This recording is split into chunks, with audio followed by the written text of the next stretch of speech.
नमस्कार. आमच्या यूट्यूब चॅनलवरती आपले स्वागत आहे. आज आपण इयत्ता 7वी विषय इतिहास पाठ 7वा स्वराज्याची कारभारी पाहणार आहोत. असेच व्हिडिओ पाहण्याकरता आमच्या यूट्यूब चॅनलला सबस्क्राईब करा व बेल आयकॉनला क्लिक करा. शिवाजी महाराजांनी स्वराज्याची स्थापना केली. स्वतःच राज्याभिषेक करून घेतला. राज्याभिषेकानंतर त्यांनी दक्षिण दिग्विजय केला. स्वराज्याचा विस्तार झाला. या स्वराज्यात महाराष्ट्रातील नाशिक, पुणे, सांगली, सातारा, कोल्हापूर, सिंधुदुर्ग, रत्नागिरी, रायगड व ठाणे या जिल्ह्यांमधील बराचसा प्रदेश अंतर्भूत होता. तसेच कर्नाटक, आंध्र प्रदेश आणि तमिळनाडू राज्यातील काही भाग स्वराज्यात समाविष्ट झाला होता. अशा रीतीने विस्तारित केलेल्या स्वराज्याचा कारभार सुरळीतपणे व्हावा, त्यामध्ये लोकांचे कल्याण साधले जावे यासाठी महाराजांनी स्वराज्याची घडी बसवली. याविषयीची माहिती आपण घेणार आहोत. अष्टप्रधान मंडळ. महाराजांनी राज्याभिषेकाच्या प्रसंगी अष्टप्रधान मंडळ नियुक्त केले. राज्यकारभाराच्या सोयीकरता त्याची 8 खात्यामध्ये विभागणी केली. प्रत्येक खात्यासाठी एक प्रमुख नेमला. 8 खात्यात 8 प्रमुख मिळून अष्टप्रधान मंडळ बनले. या प्रमुखांची नेमणूक करणे किंवा त्यांना त्यांच्या पदावरून दूर करणे हा महाराजांचा अधिकार होता. आपापल्या खात्याच्या कारभारासाठी हे प्रमुख महाराजांना जबाबदार होते. शिवाजी महाराजांनी गुण व कर्तृत्व पाहून अष्टप्रधान मंडळाची निवड केली. त्यांना इनामे, वतने किंवा जहागिरी दिल्या नाहीत. रोख पगार मात्र भरपूर दिला. शेतीविषयक धोरण.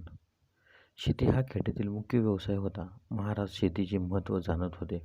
त्यामुळे त्यांनी शेतकऱ्यांच्या हितासाठी लक्ष दिले.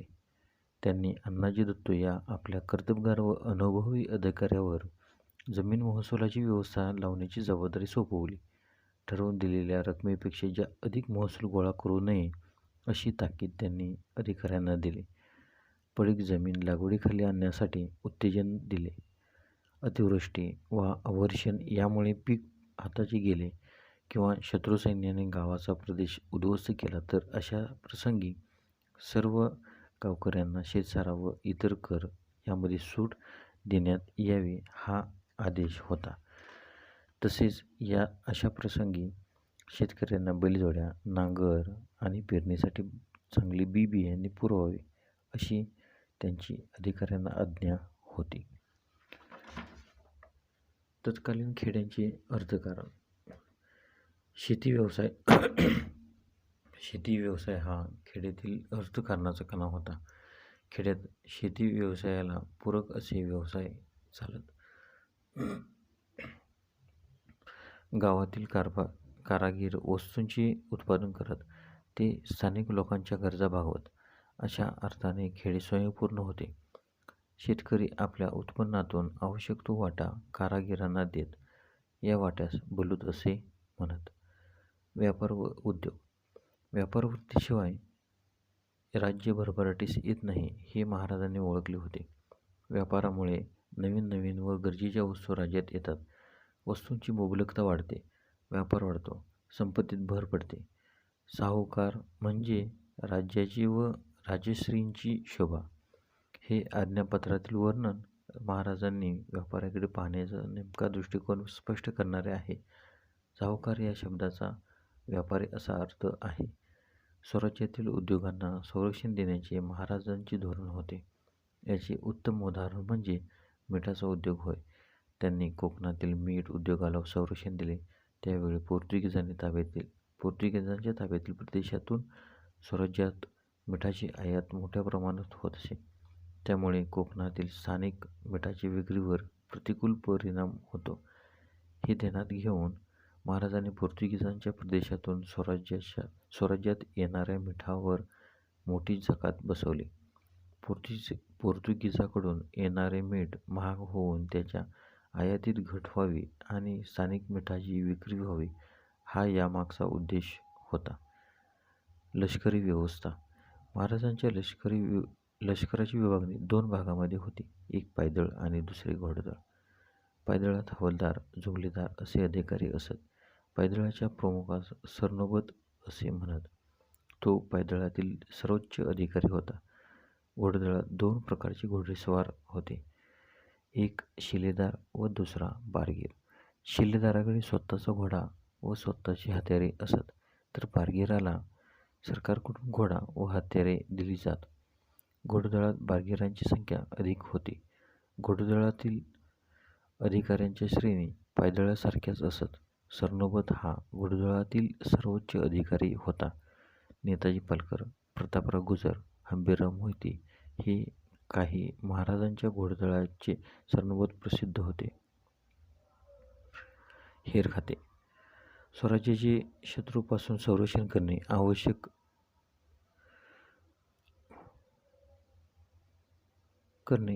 होते. यासाठी शत्रूच्या हालचालींची नेमकी माहिती वेळेवर मिळवावी लागे. ही माहिती काढून ती महाराजांना देण्याचे काम त्यांच्या हेर खात्याकडे होते. त्यांचे हेर खाते अत्यंत कार्यक्षम होते. बहिर्जी नाईक हा हेर खात्याचा प्रमुख होता. तो निरनिराळ्या ठिकाणची माहिती काढून आणण्यात पटाईत होता. त्याने सुरतेच्या मोहिमेपूर्वी तेथील खडानखडा माहिती आणली होती. किल्ले. मध्ययुगामध्ये किल्ल्याचे महत्त्व अनन्यसाधारण होते. किल्ला ताब्यात आला की आजूबाजूच्या प्रदेशावर लक्ष व नियंत्रण ठेवता येते. परकीय आक्रमण झाल्यास किल्ल्याच्या आश्रयाने प्रजेचे रक्षण करता येते. किल्ल्यावर अन्नधान्य, युद्धोपयोगी साहित्य, दारुगोळा यांचा मोठा साठा करता येतो. स्वराज्य स्थापनेच्या कार्यातील किल्ल्यांचे महत्त्व आज्ञापत्रात सांगितले आहे. ते असे. हे राज्य तर तीर्थरूप थोरले कैलासवासी स्वामींनी गडावरूनच निर्माण केले. स्वराज्यामध्ये सुमारे 300 किल्ले होते. या किल्ल्यांची बांधणी आणि दुरुस्ती यासाठी महाराजांनी मोठा खर्च केला. राजगड, प्रतापगड, पावनगड यासारखे डोंगरी किल्ले बांधले. किल्ल्यावर किल्लेदार, सबनीस व कारखानीस असे अधिकारी असत. तेथील धान्याची कोठी व युद्धसाहित्याची व्यवस्था पाहण्यासाठी कारखानीस हा अधिकारी असे. सागरी किल्ले. महाराजांनी सागरी किल्ल्याचेही महत्त्व ओळखले. त्यांनी बांधलेल्या जलदुर्गांपैकी मालवणचा सिंधुदुर्ग हा उत्कृष्ट सागरी किल्ला आहे. या किल्ल्याच्या बांधणीमध्ये भक्कमपणा यावा म्हणून त्यांनी किल्ल्याच्या पायाभरणीसाठी 5 खंडी शिसे ओतण्याची व्यवस्था केली होती. त्यांनी सिद्धीला शह देण्यासाठी राजापुरीसमोर पदमदुर्ग नावाचा सागरी किल्ला बांधला. आपल्या एका पत्रात या किल्ल्याविषयी ते म्हणतात, पदमदुर्ग वसवून राजापुरीची उरावरी दुसरी राजापुरी केली. आरमार. भारताच्या पश्चिम किनारपट्टीवरील गोव्याचे पोर्तुगीज, जिंजीचे सिद्दी तसेच सुरत व राजापूर येथील इंग्रजांच्या वखारवाले हे शत्रू स्वराज्य विस्ताराच्या कार्यात मोठे अडथळा आणत. या अडथळ्यास पायबंद घालणे आणि पश्चिम किनारपट्टीचे रक्षण करणे याची आवश्यकता होती. यासाठी महाराजांनी आरमार उभे केले. ज्याच्याजवळ आरमार त्याचा समुद्र हे त्यांनी ओळखले. महाराज दूरदर्शी होते. महाराजांच्या आरमारात विविध प्रकारची 400 जहाजे होती. यामधील गोराब, गलबत व पाल ही लढाऊ जहाजे होती. कल्याण भिवंडीची खाडी, विजयदुर्ग आणि मालवण येथे जहाजे बांधली जात. मैनाक, भांडरे व दौलत खान हे त्यांच्या आरमाराचे प्रमुख होते. प्रजेच्या हिताची काळजी. इतर राज्याप्रमाणे शत्रूच्या ताब्यातील प्रदेश जिंकावेत आणि तेथे आपले वर्चस्व निर्माण करावे एवढी मर्यादित आकांक्षा बाळगून महाराजांनी कार्य केले नाही. प्रजेला स्वतंत्र बनवणे हा त्यांचा मुख्य उद्देश होता. प्रजेला स्वातंत्र्याचा खराखुरा आनंद मिळवायचा असेल तर राज्यकारभार शिस्तबद्ध असला पाहिजे. प्रजेच्या हिताची सर्वांगीण काळजी घेतली पाहिजे आणि जिंकलेल्या प्रदेशांचे रक्षण केले पाहिजे याचे भान त्यांना होते. महाराज केवळ सत्ताधीश नव्हते तर प्रजाहितदक्ष राज्यकर्ते होते, हे त्यांच्या राज्यकारभारावरून स्पष्ट होते. आता आपण या पाठावरील स्वाध्याय पाहू, ओळखा पाहू. 8 खात्यांचे मंडळ म्हणजे अष्टप्रधान मंडळ होय. बहिर्जी नाईक या खात्याचे प्रमुख होते. हेर खात्याचे महाराजांनी बांधलेल्या मालवणजवळील जलदुर्ग किल्ला सिंधुदुर्ग होय. किल्ल्यावर युद्ध साहित्याची व्यवस्था पाहणारा कारखानीस असे. जमीन महसुलीची व्यवस्था पाहणारा अधिकारी अण्णाजी दत्तो. पायदळ व घोडदळाचा प्रमुख सरनोबत असे. शिवरायांच्या आरमाराचे प्रमुख मायनाक भंडारे व दौलत खान होते. शिवरायांनी बांधलेला डोंगरी किल्ला राजगड, प्रतापगड, पावनखिंड. शिवरायांची लष्करी व्यवस्था पायदळ, हवालदार, जुमलेदार, घोडदळ, शिलेदार, बारगीर.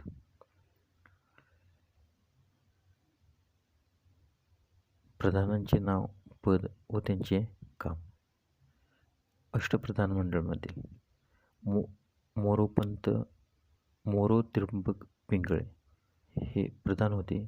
त्यांचं काम राज्यकारभार करणे व प्रदेशाची व्यवस्था पाहणे. रामचंद्र निळकंठ मुजुमदार हे अमात्य होते. त्यांचं काम राज्याचा जमाखर्च पाहणे होता. अण्णाजी दत्तो सचिव. त्यांचं काम सरकारी आज्ञापत्रे तयार करणे. दत्ताजी त्र्यंबक वाकनीस हे मंत्री होते. त्यांचं काम पत्रव्यवहार सांभाळणे. हंबीरराव मोहिते हे सेनापती होते. त्यांचे काम सैन्याची व्यवस्था ठेवणे व राज्यरक्षण करणे होते. रामचंद्र त्र्यंबक डबेर हे सुमंत होते.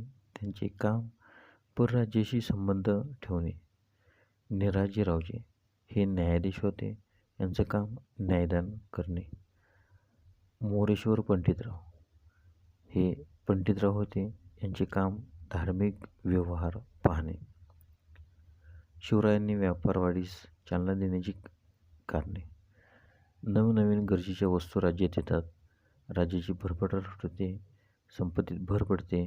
वस्तूंची मुबलकता वाढते. व्यापार वाढतो. शिवरायांनी बांधलेले जलदुर्ग किल्ले सिंधुदुर्ग व पदमदुर्ग. शिवरायांनी किल्ल्यावर नेमलेले अधिकारी कारखानीस, किल्लेदार, सबनीस. महाराजांच्या घोडदळाची प्रसिद्ध सरनोबत नेताजी पालकर, प्रतापराव गुजर, हंबीरराव मोहिते. पुढील प्रश्न. शिवरायांच्या घोडदळाच्या रचनेविषयी माहिती लिहा.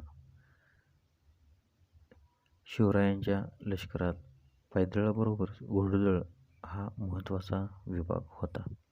घोडदळात अधिकाऱ्यांच्या श्रेणी होत्या. सरनोबत हा घोडदळाचा सर्वोच्च अधिकारी होता.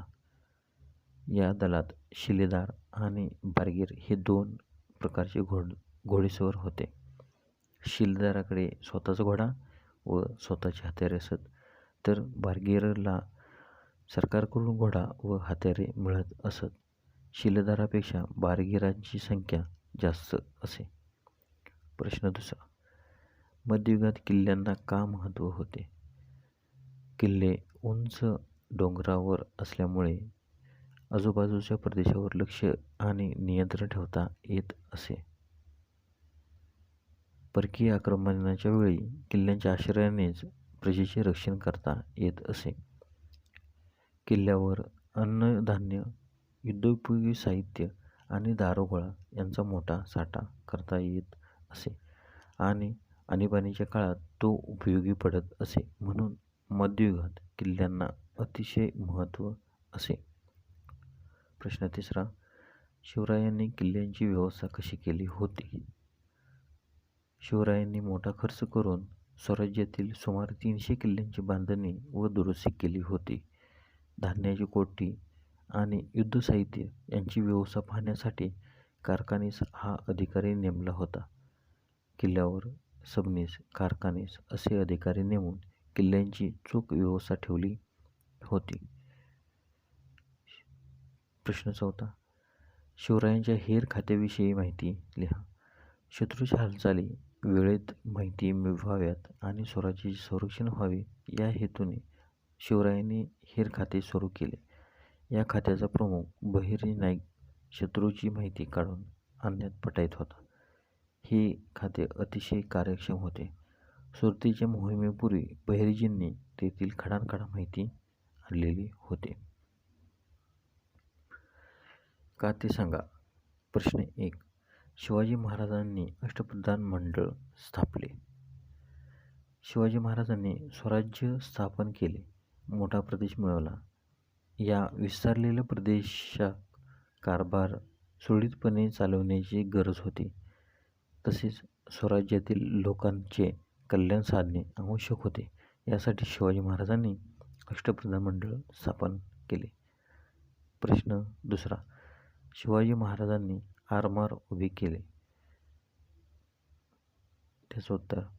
भारताच्या पश्चिम किनारपट्टीवर गोव्याचे पोर्तुगीज, जिंजिण्याचे सिद्धी, सुरत व राजापूरचे इंग्रज यांचे वर्चस्व यात असे. या अडथळ्यास पायबंद घालणे आणि या शत्रूपासून स्वराज्याचे पश्चिम किनारपट्टीचे रक्षण करणे या उद्देशाने शिवाजी महाराजांनी आपले आरमार उभे केले. प्रश्न 3. शिवकालीन खेडी स्वयंपूर्ण होती.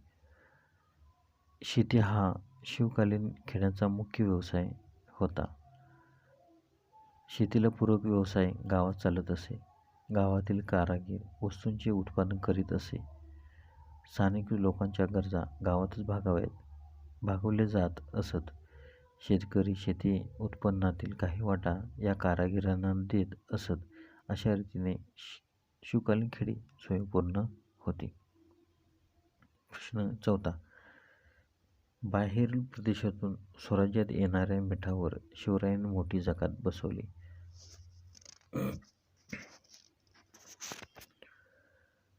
बाहेरील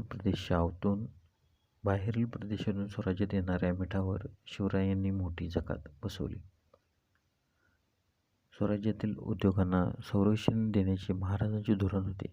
पोर्तुगीज प्रदेशातून स्वराज्यात मिठाची मोठ्या प्रमाणात आयात होत असल्याने स्थानिक मिठाची विक्रीवर प्रतिकूल परिणाम होत असे. पोर्तुगीजाकडून येणाऱ्या मिठावर मोठी जकात बसवली तर ते मीठ महाग होईल, आयातीत घट होईल व स्थानिक मिठाची विक्री वाढेल. या विचाराने कोकणातील मीठ उद्योगाला संरक्षण देण्यासाठी शिवरायांनी बाहेरील प्रदेशातून स्वराज्यात येणाऱ्या मिठावर मोठी जकात बसवली. तुमच्या शब्दात उत्तरे लिहा. थोडक्यात माहिती. शिवाजी महाराजांचे शेतीविषयक धोरण. शेती हा खेड्यातील मुख्य व्यवसाय असल्याने शिवाजी महाराजांनी शेतकऱ्यांच्या हिताकडे लक्ष देऊन शेतीविषयक पुढील धोरण ठरवले. जमीन महसुलीची व्यवस्था लावण्यासाठी अण्णाजी दत्तो व अधिकाऱ्यांची नेमणूक केली.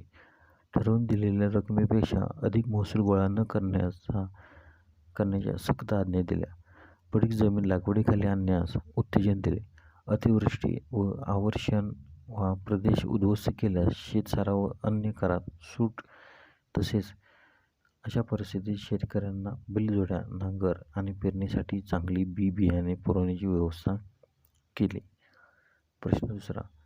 शिवराय एक प्रजाहितदक्ष राजे. शिवरायांनी आपल्या प्रजेच्या हिताची पूर्णतः काळजी घेतली. शिस्तबद्धपणे राज्यकारभार केला. शत्रूच्या ताब्यातील प्रदेश मिळवला, परंतु त्या प्रदेशातील लोकांचेही रक्षण केले. प्रजेला स्वातंत्र्य देणे हा त्यांचा उद्देश होता. शेतीबरोबरच व्यापार उद्योगांची भरभराट होईल याकडे लक्ष दिले. प्रजेवर अन्याय करण्याच्या अधिकाऱ्यांना शिक्षा दिल्या. संकटकाळात प्रजेला मदत केली. शिवाजीराजे हे केवळ सत्ताधीश नव्हते तर एक प्रजाहितदक्ष राज्यकर्ते होते. प्रश्न 3. शिवरायांचे अष्टप्रधान मंडळ. स्वराज्याचा कारभार सुरळीत चालावा म्हणून शिवरायांनी राज्याभिषेक प्रसंगी अष्टप्रधान मंडळाची स्थापना केली. राज्यकारभाराची 8 खात्यामध्ये विभागणी करून प्रत्येक खात्यासाठी एक प्रमुख नेमला. गुण व कर्तृत्व पाहून राजाने अष्टप्रधानांची नेमणूक केली. या मंत्र्यांना वेतन व जहागीर न देता रोख पगार दिला. हे मंत्री महाराजांना जबाबदार असत. त्यांची नेमणूक आणि पदावरून दूर करण्याचा अधिकार राजांना होता. धन्यवाद.